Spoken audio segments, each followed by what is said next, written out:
Good morning students.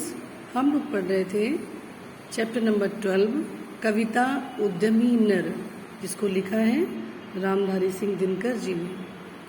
तो बहुत सी पंक्तियाँ इस कविता की हम लोगों ने कंप्लीट कर ली थी लास्ट टर्न पे। तो आज हम लोग इन पंक्तियों को कंप्लीट करेंगे। देखिए, उपजाता क्यों विभो प्रकृति को, सींच सींच वह जल से, क्यों न उठा लेता निज संचित कोश भाग्य के बल से।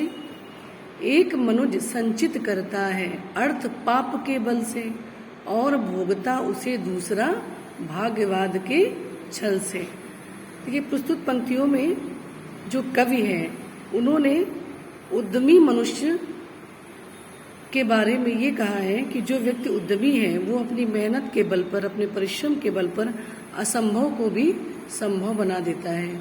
और जो भाग्यवादी हैं, जो भाग्य की बात करते हैं, उनको उन्होंने पाप से युक्त बताया है कि वो मनुष्य पाप का जीवन व्यतीत करते हैं, जो भाग्य में विश्वास करते हैं, जो कर्म को, जो मेहनत को नहीं मानते हैं।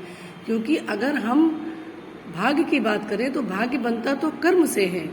आपका कर्म जैसा होता जाएगा वैसे ही आपको फल मिलते चले जाते हैं। इसीलिए क्यों ना भाग्य पर विश्वास ना करके कर्म पर विश्वास कर लिया जाए। ठीक, तो संदर्भ पहले की जैसा रहेगा, जैसे मैंने कल बताया था। पंक्तियों में क्या आता है संदर्भ में? पाठ का नाम और कवि का नाम, ठीक है। और इसके बाद इसका प्रसंग, तो प्रसंग में भी सेम रहेगा। जो मैंने प्रसंग आपको बताया था इन पंक्तियों का, वही प्रसंग भी रहेगा। प्रसंग में क्या लिखेंगे कि प्रस्तुत पंक्तियों में कवि ने उद्यमी मनुष्य की उद्यमता और उसके साहस पर बहुत बल दिया है। उसने कहा है कि जो भी व्यक्ति साहसी है, उद्यमी है, वो अपनी मेहनत के दम पर सब कुछ करने में सक्षम होते हैं। वो असंभव को भी संभव बना देते हैं, ठीक है। हालांकि शायद कल मैंने प्रसंग नहीं बताया था, केवल संदर्भ और व्याख्या। तो अब बच्चों लिखेंगे, हेडिंग डालेंगे व्याख्या। तो लिखने का वही तरीका होता है कि यहाँ से मैंने पंक्तियाँ यहाँ तक बताई आपको, तो सबसे पहले संकेत हेडिंग डालते हैं अगर लिखने का तरीका पूछा जाए, है ना। फिर संदर्भ, प्रसंग और उसके बाद व्याख्या। देखिए, कवि कहता है कि अगर कोई भी व्यक्ति अपने भाग्य के बल पर सब कुछ प्राप्त कर सकता है तो फिर वो क्यों मेहनत करता। उपजाता क्यों विभो प्रकृति को, सींच सींच वह जल से। फिर व्यक्ति वो क्यों इस प्रकृति में, इस धरती में मेहनत करता, मिट्टी में मेहनत करता। वो कोई भी, अगर हम किसान की बात कर लें, किसान क्या करता है? मिट्टी को पहले जोतता है, खेतों को, ठीक है, फिर उसमें बीज डालता है, मेहनत करता है, तब कहीं जाकर जो वो बीज होते हैं वो पौधे बनते हैं। और पौधों को जब वो सींचता है तब वो बड़े बड़े पौधे या वृक्ष में परिवर्तित होते हैं। तो यदि सब कुछ इतना आसान होता कि हमारे भाग्य से ही हमें सब कुछ मिल जाता, तो फिर क्या केवल भाग्य के सहारे ही हम सब कुछ प्राप्त कर लेते? क्यों इतनी मेहनत करनी पड़ती?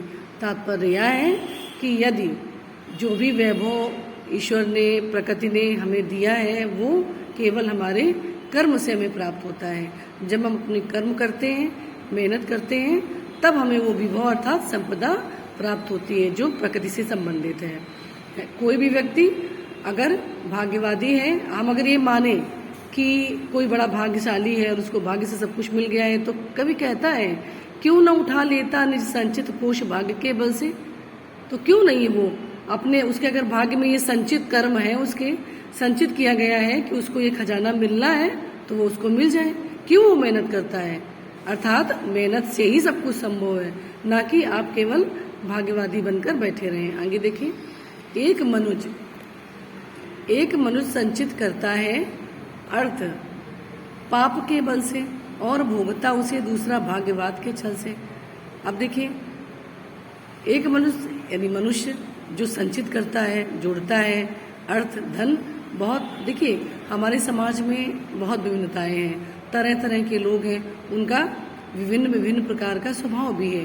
कोई भी एक मनुष्य वो अपने, कोई ऐसा है जो कर्म को महत्व देता है, कर्म से सब कुछ संचित करता है, कर्म करके वो सब कुछ बना लेता है ना, सारी संपत्ति उसकी मेहनत से बन जाती है। और कुछ ऐसे होते हैं जो क्या करते हैं, पाप के बल से, पाप करके अर्थ अर्थात धन को संचित कर लेते हैं, अर्थात समाज में पाप कर्म करके भी पैसा कमाते हैं। तो अलग अलग तरह के मनुष्य हैं, और कोई और भोगता उसे दूसरा भाग्यवाद के छल से, और कोई भोगता है उसे कौन, भाग्य का सहारा लेकर छल से।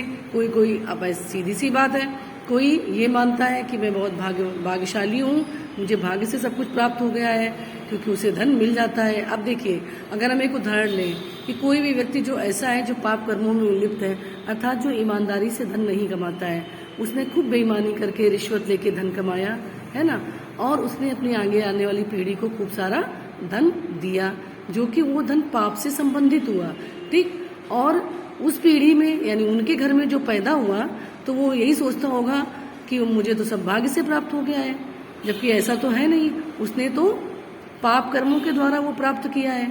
और दूसरा उसी धन को भाग्यवाद से छल रहा है कि नहीं, मुझे तो ये सब कुछ भाग्य से प्राप्त हो गया है।